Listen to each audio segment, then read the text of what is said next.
Tin certificate মানে tax identification number থাকা সত্ত্বেও যারা ট্যাক্স রিটার্ন দেননি মানে আয়কর জমা দেননি তাদের কিন্তু নোটিশ দেওয়া শুরু করেছে এনবিআর মানে ন্যাশনাল বোর্ড অফ রেভিনিউ।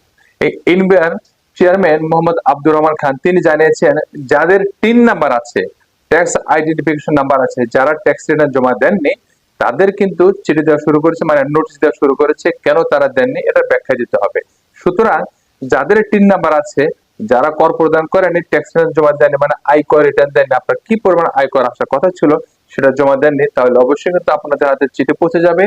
চিঠি পৌঁছে গেলে কিন্তু অবশ্যই আপনাকে কিন্তু এটার এগেনস্টে ট্যাক্স রিটার্ন জমা দিতে হবে।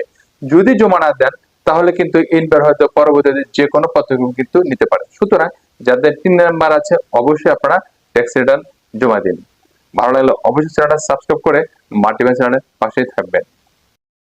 টিন সার্টিফিকেট মানে ট্যাক্স আইডেন্টিফিকেশন নাম্বার থাকা সত্ত্বেও যারা ট্যাক্স রিটার্ন দেননি মানে আয়কর জমা দেননি তাদের কিন্তু নোটিশ দেওয়া শুরু করেছে এনবিআর মানে ন্যাশনাল বোর্ড অফ রেভিনিউ।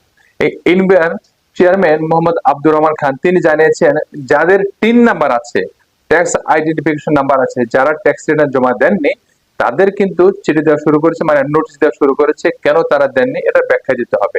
সুতরাং যাদের টিন নাম্বার আছে, যারা কর প্রদান করেনি, ট্যাক্স রিটার্ন জমা দেননি মানে আয়কর রিটার্ন দেননি, আপনার কি পরিমাণ আয়কর আসার কথা ছিল সেটা জমা দেননি, তাহলে অবশ্যই কিন্তু আপনাদের হাতে চিঠি পৌঁছে যাবে।